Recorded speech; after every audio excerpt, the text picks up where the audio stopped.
Jangan lupa untuk subscribe YouTube channel Metro TV News dan nyalakan notifikasinya.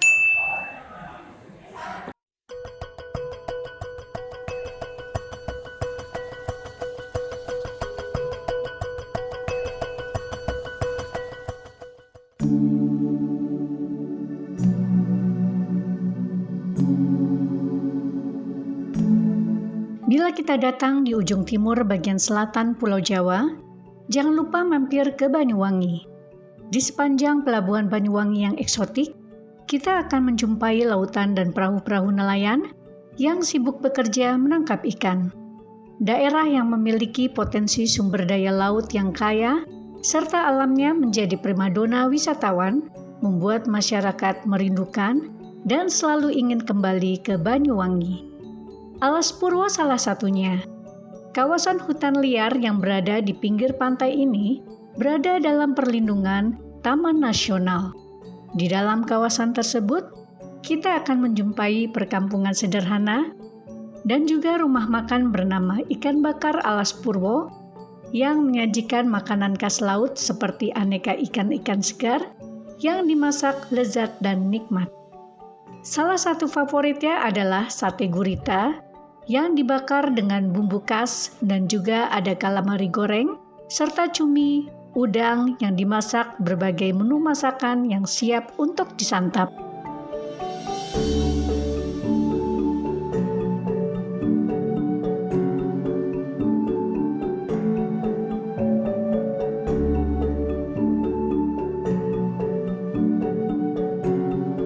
Selain khas masakan laut, kacang tanah rebus adalah salah satu camilan sehari-hari masyarakat Jawa yang masih eksis dibudidayakan.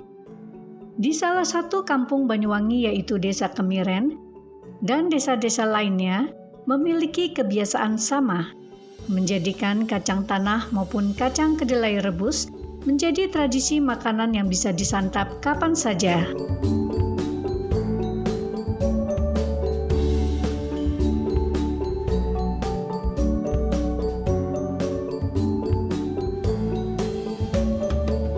Setelah kacang-kacang yang sudah cukup kematangannya, dicabuti dari tanah lalu batang-batangnya dikumpulkan bersama buah kacang-kacangan yang ada di batangnya.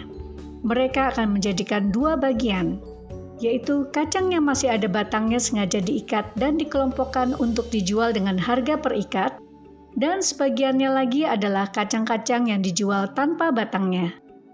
Kemudian semua kacang tersebut direbus terlebih dahulu. Sambil kacang direbus, para ibu-ibu dapat sekaligus mengurus anak-anaknya sambil menunggu kacang siap diangkat dari dandang besar berisi rebusan kacang. Mereka memasaknya ala kadarnya dengan kayu bakar dan juga batu-batu bata yang ditumpuk menggantikan kompor. Namun demikian, cita rasa kacang rebus khas kampung Kemiren ini sangat otentik dan kaya vitamin dan protein.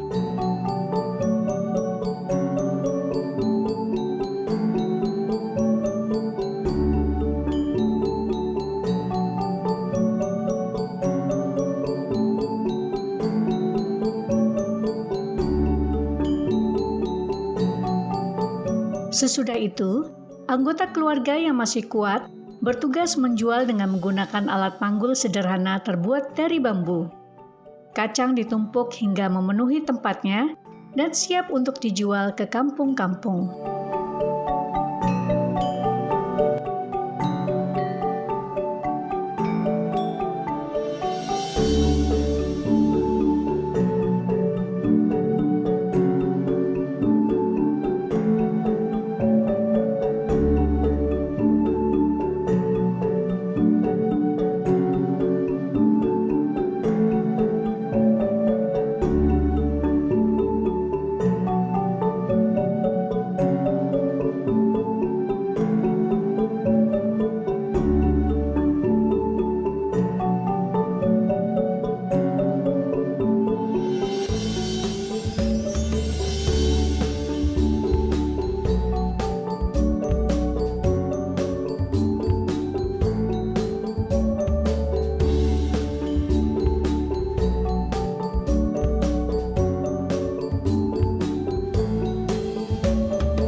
Kacang-kacang itu rupanya menjadi bagian dari bumbu khas makanan di Jawa, antara lain seperti gado-gado rujak yang ada di Banyuwangi, tak jauh dari tempat pembuatan kacang rebus tadi.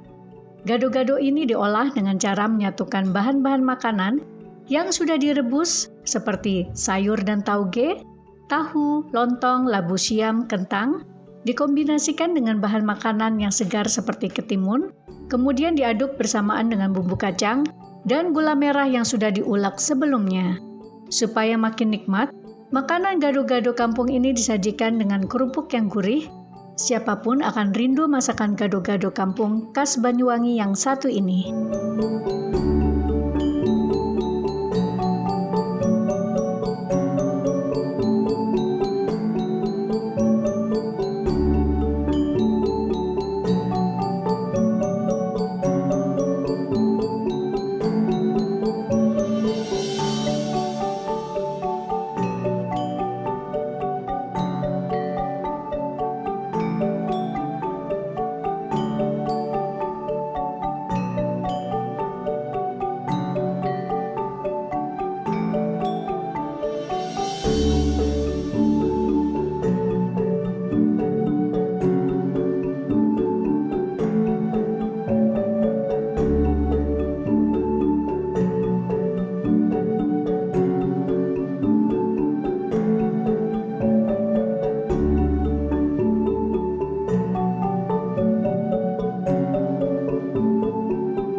Bila ingin merasakan suasana perkampungan di tengah sawah sambil mengenal kampung khas Jawa tempo dulu, salah satunya kita bisa ke Warung Kemarang yang menyediakan berbagai fasilitas lengkap dengan pemandangan rumah oleh-olehnya dan kerajinan khas Banyuwangi seperti souvenir-souvenir terbuat dari kayu, aksesoris pria dan wanita, tas-tas cantik, alat musik, lukisan hingga beragam batik yang bisa dijangkau harganya. Tak heran, Warung Kemarang menjadi primadona bagi siapapun yang ingin mampir dan mencari inspirasi tentang Banyuwangi.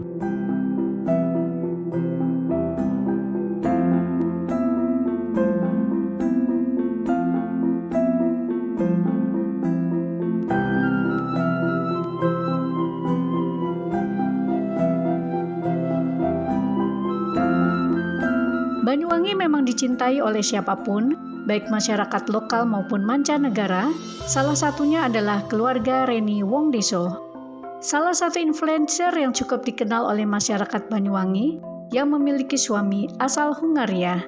Sebelumnya mereka sempat tinggal di Bali. Kini mereka memilih Banyuwangi menjadi hunian yang asri, dekat dengan perkampungan khas Jawa dan juga alamnya yang kaya dengan tanaman tropis yang sedap dipandang mata serta udara segar yang dapat menyehatkan pikiran dan tubuh.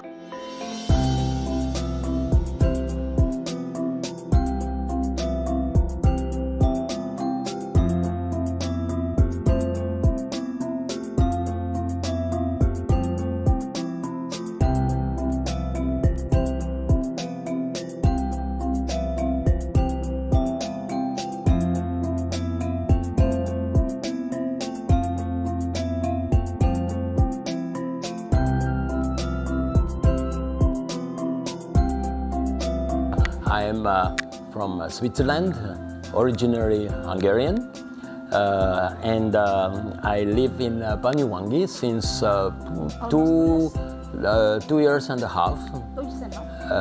And we moved here from my last job in Singapore, where I was working for a big UK, English and Swiss company in the aerospace business.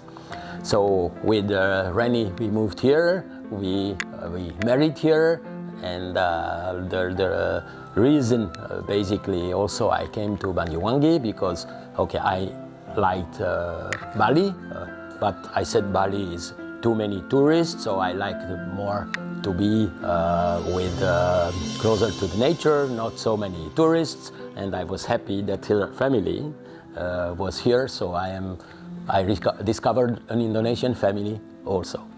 I think that Banyuwangi is developing very quickly. It's a very well-managed city. I was very surprised to find it, and of course, what I like to be close to the city, but in the same time living in the middle of the rice field. That's why we wanted to have our house in the nature, have a nice view, and the local people, the Osing people from this village, they are very friendly. We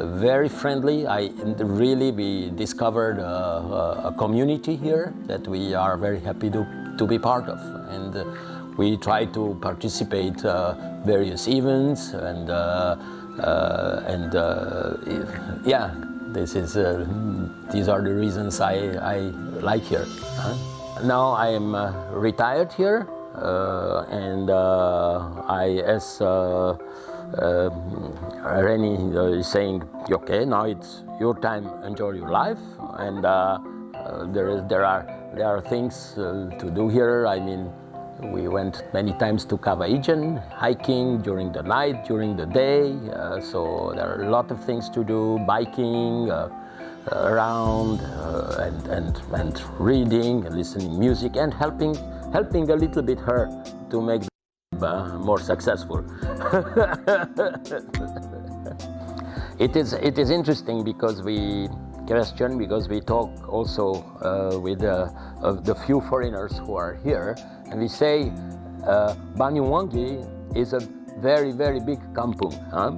It is cannot compare to a normal city like other city, like big city like Surabaya or Jakarta, and this makes it very let's say, for me it makes it very friendly, easy to live here, honestly, that I can easy to live here, people are friendly, and yeah, this is it. These are the good things, yeah.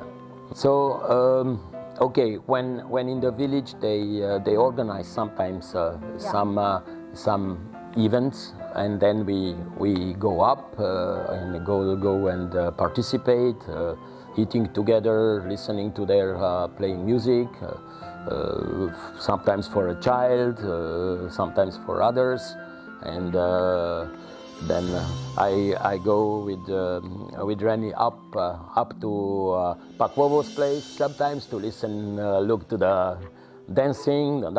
Yes, so that is those are things what we can do here. Yeah, I like very much the evening when I have been there in Pak Wowo's place. It was very nice. I heard there are many variants that I'm still happy to discover in the future.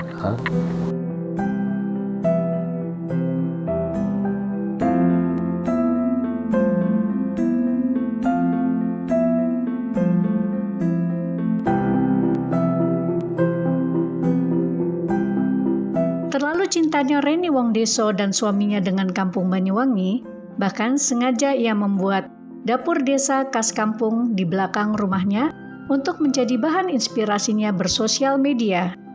Bahkan ia menanam beragam sayur-sayuran dan palawija menjadi makanan sehari-harinya. Bagaimana? Apakah Anda tertarik untuk tinggal di perkampungan Banyuwangi dan mengikuti jejak Reni Wongdeso? Tentunya cobalah untuk mengunjungi terlebih dahulu kampung Banyuwangi di desa-desa yang masih tradisional.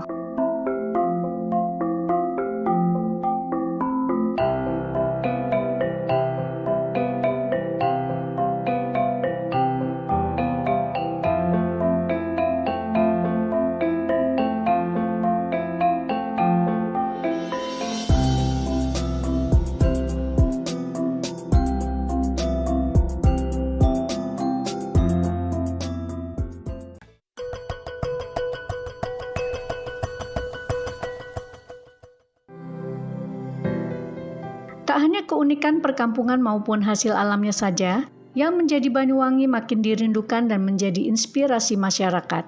Keseniannya seperti tari gandrung yang otentik juga menjadi inspirasi seorang maestro fashion design artisan bernama Egy Jasmine. Pria yang berdarah Banyuwangi ini berkarir di dunia fashion sejak usia 21 tahun dan namanya cukup terkenal dalam menampilkan keotentikan legenda dan mitos setiap daerah Indonesia, kemudian diolah menjadi karya seni kostum fashion design yang benar-benar memukau.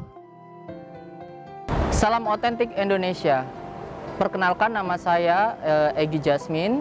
Kebetulan saya bergerak di bidang seni, terutama untuk kebudayaan, berkecimpung di dunia kebudayaan, terutama untuk heritage Indonesia, di mana karya-karya saya ini lebih banyak di dunia fashion, terutama mengangkat tema-tema atau heritage Indonesia itu untuk diwujudkan dalam sebuah karya busana atau adibusana atau ibarat kata kutur dalam bahasa fashionnya, yang saya implementasikan dalam bentuk busana baju. Kebanyakan selama ini saya memproduksi atau mewujudkan karya-karya itu lebih untuk kebutuhan nasional kostum putra-putri Indonesia yang berlomba atau berkompetisi di dunia internasional maupun di nasional. Banyuwangi dalam diri saya ada dua arti, yaitu mystical dan magical, di mana mystical sendiri itu Banyuwangi masih kental banget dan syarat makna banget tentang dunia mistiknya ya. Kalau kita lihat kan Banyuwangi sangat terkenal banget dengan magicnya segala macam. Nah, mistik-mistik inilah yang membuat Banyuwangi itu namanya juga menjadi perhitungan. Kemudian dari sisi magicalnya itu dia mempunyai bentang alam, dia mempunyai power of nature-nya itu tinggi banget, dengan banyaknya geopark, dengan banyaknya objek-objek wisata yang menjadi perhatian dunia. Itu nggak bisa dielakkan lagi karena ada beberapa di Banyuwangi ada dan di dunia itu tidak ada gitu, seperti itu.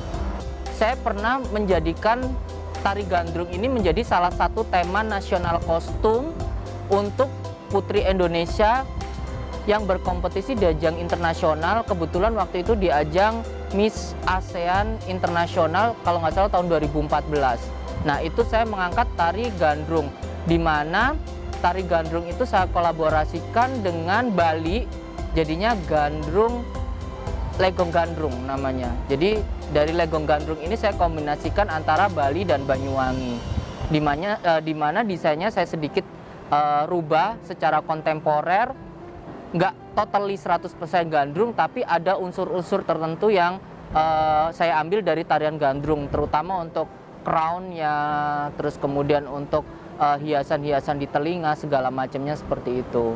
Saya memulai bisnis atau karir fashion designer ini atau artis designer ini dari tahun 2010, di mana awal mula semua karya-karya saya ini lahir atau terinspirasi dari heritage Indonesia.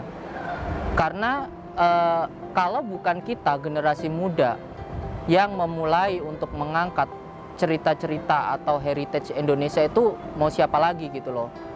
Tapi untuk merangkul audiens kaula muda, milenial maupun Gen Z, kita nggak bisa totally copy persis banget dengan baju daerah. Jadi ada beberapa unsur yang kita kembangkan, lebih kita bikin lebih sedikit modern seperti itu. Jadi kita biar bisa nge-grab pangsa pasar anak-anak muda atau milenial, dan look dari karya kita itu menjadi terlihat lebih modern seperti itu. Kalau dibilang karya-karya apa aja yang udah saya buat, mungkin banyak sekali ya. Bisa dilihat di sosial media saya itu banyak banget karya yang udah saya bikin, dan prestasi-prestasinya pun juga banyak banget. Jadi mungkin salah satunya ini yang the news yang terbaru itu, saya memenangkan Best National Costume Miss Supranasional di Polandia. Waktu itu baju itu dipakai oleh Gian Elmira Shedid, temanya The Dashing of Equus Caballus, yaitu mengangkat tema kuda dari NTT, di mana kuda itu sendiri adalah satu-satunya kuda yang ada di dunia kalau nggak salah dan dimiliki oleh NTT. Nah, tema itu yang saya usung, kemudian memenangkan nominasi The Best National Costume. Di sisi lain, karya yang terakhir lagi saya bikin yang sekarang dibawa ke Las Vegas, yaitu National Costume untuk Miss India World 2021 yang akan kompetisi di Januari tahun depan gitu. Jadi banyak banget karya-karya mulai dari exhibition di internasional, terus kemudian kostum-kostum base internasional itu banyak banget yang semuanya itu adalah menceritakan heritage Indonesia yang di-wrap lebih modern lagi dari kostum daerah atau kostum tradisional seperti itu. Tak heran, Egy Jasmine terus bereksplor dengan karya fashionnya mengangkat khas Nusantara. Bagi Egy Jasmine, Banyuwangi memiliki kemistikan yang unik untuk digali dan dapat menjadi inspirasi karya fashion yang bisa dibanggakan dari Indonesia untuk dunia.